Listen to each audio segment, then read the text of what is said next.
Can we talk about how exhausting it is to stay present, to stay regulated, to root out false beliefs, to break generational curses so that you move your family in a different direction than you were raised, to know how broken the world is, and to do all the things so that your children have a different reality than you did? God, it's exhausting. And you just want to stop, but you can't. Because once you know the truth, you have to keep fighting for it within your locus of control, within your home, within your own body.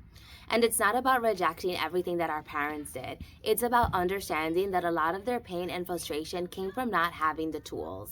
They worried about the same things we do: family, bills, politics, safety. They just didn't have anyone to teach them how to handle the emotional weight of it all. And now here we are, learning, practicing, teaching our children so that they have one less thing to unlearn when they get to our age. Our parents weren't checked out on purpose. They were checked out because they were exhausted. We're exhausted too, but we refuse to move through the world the same way they did. Paying for lodging and food is not enough for us. We were promised more, and we're going to get it and give it. When you know better, you do better. Now add building a business on top of it all. Ugh, that is a recipe for burnout. And the thing is, we're not out here trying to be super women. We just want better for ourselves, for our husband, for our children, for God, and for the world. That's what this episode is about. We're digging deep into the things that I have learned along the way that help me stay regulated and show up holistically so that I don't go crazy while I'm building the studio and managing my home. Thank you to everyone who's subscribed and following along. And if you're new, hi, I'm Magnolia, a Catholic wife, homeschooling mom, and graphic designer, building a branding and editorial studio during the margins of my day.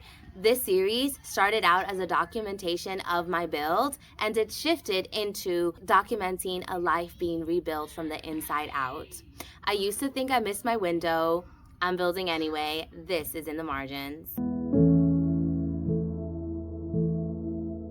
For a long time, I believed that you can have it all, but just not at the same time. However, looking back at the last few months of me building in the margins, I think maybe the limitation was never time. Maybe it was belief. Or is it something we tell ourselves to feel better about being stuck, about being frustrated, and about living beneath the potential that we really believe we're capable of? I don't have a clean answer, but I'm inviting you to sit and think about it along with me. What I do know is that I am in pursuit of a thriving marriage, a present motherhood, and a successful business. A mind, body, and soul that are cared for while I steward all the things that God has given me. And I want to do it all with excellence, not perfectly, but faithfully. And I am definitely not in pursuit of killing myself to get there. So here are 4 things that I have started implementing to help me show up holistically. My biggest anchor is scripture. I begin most days with about 20 minutes of reading and then a few minutes of silently thinking about what God has been revealing to me. When I don't start my day off with prayer, something feels off. It's like I'm oriented by my own anxiety than by His peace.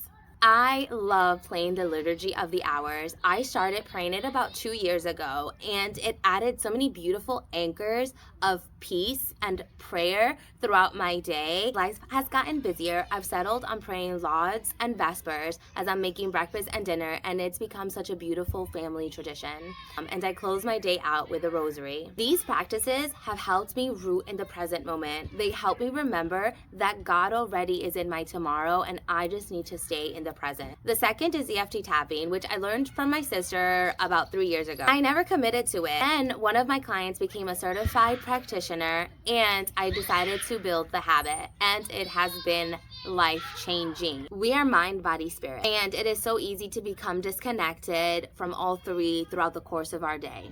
EFT tapping is the practice of tapping on specific points on your body to help you acknowledge feelings, move emotions, and release what is stored. Basically, it removes emotions that have been stuck in your body, and it works. I did a 2-week intensive in February at the beginning of my build, and it really helped me unlock what was blocking me and stopping me from actually committing to the studio. Overcoming my negative beliefs about what I was worth, my value, and how much money I could really make for myself and for my family. After prayer and after my exercise, I like to spend about 5 to 10 minutes and do a quick EFT tapping session to get me ready for the day. And throughout the day, if I start to feel anxiety or stress, I'll just tap and remind myself that this too shall pass. One of the things I'm thinking about starting to do is to actually tap scripture over myself and see what a difference that makes. Like, for example, the Lord is my shepherd.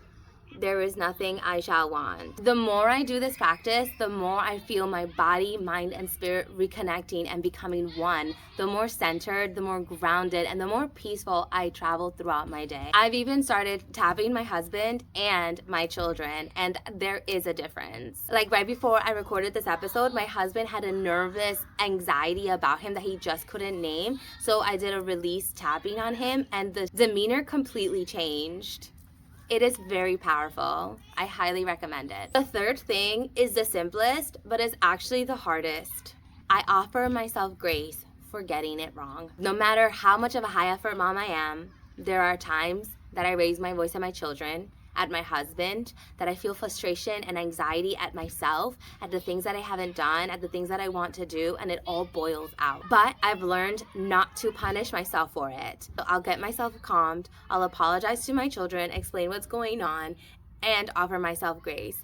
I do not believe in the emotion of guilt, and I will not raise my children to carry that with them. I also extend that same grace to my husband and to my children. We are all learning, we are all growing, we are all building. Forgiveness matters because it releases you from what happened, so you can be present for what's happening now. The final practice is rest. A few years ago, I read something on social media that stopped me cold. A woman wrote that she had never actually seen a woman relaxing. She's seen a woman stressed, she's seen a woman in anxiety, she's seen a woman angry, she's seen a woman in passion, reading, sleeping, but never really truly at rest. Honestly, same.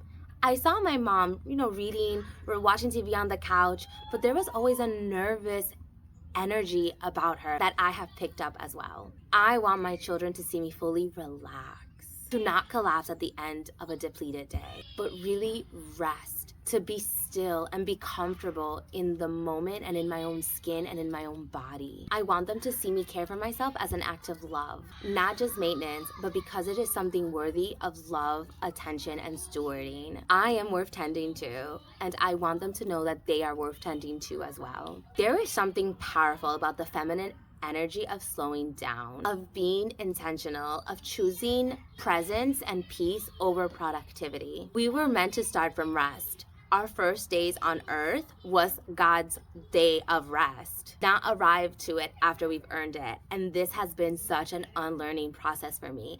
I feel like I do not deserve rest until everything is done. And I have been adding more intentional rest into my day because I refuse to let that hustle mentality control me any longer. Like, for example, today, everybody took a nap, and it was so nice to just take the middle of a hot day and just take a nap. For a long time, I never gave myself permission to rest. We would go to the supermarket and I would get home and I would put away all the groceries and start dinner and move just to get things checked off my to-do list. Now, after a long day running errands, I let the groceries sit. They'll be fine. I go get comfortable, rest a little bit, drink water, and slowly get back into putting everything away. I didn't really believe that I deserved to rest until I earned it. And I don't believe that anymore. Because the more that I learned that creativity comes from rest, the more I crave it. Stress is profoundly damaging to the body. It's important to nourish yourself from inside out. And I'm being very intentional about starting to protect the quiet moments of my day. I'm starting to treat rest as part of the work and not as a reward for it. I refuse to pass down hustle culture to my children. Do they still see me move from stress? Of course. But I'm conscious of what I want, and that consciousness is moving me in the right direction. For now, that's enough. Here's what I've learned, that the very act of staying present, as exhausting as it is also what enables everything else. And I fill my own cup, I have more than enough to pour into my family and my business. It's not selfish to tend to yourself. I'll say this again. It's not selfish to tend to yourself. It is the prerequisite for everything else that you're building. What about you? What do you do to stay present and emotionally regulated in a very busy season of life? Please tell me in the comments. I would genuinely love to know. None of us have it figured out, and you may have ideas that can help me be more present and more regulated, and somebody else as well. Let's build a community. Let's all share what we're doing to be high effort, intentional women for our families and our businesses. If you like this episode, please subscribe and hit that like button. Check out one of the other videos in this series. Until then, I'll see you next time in the margins.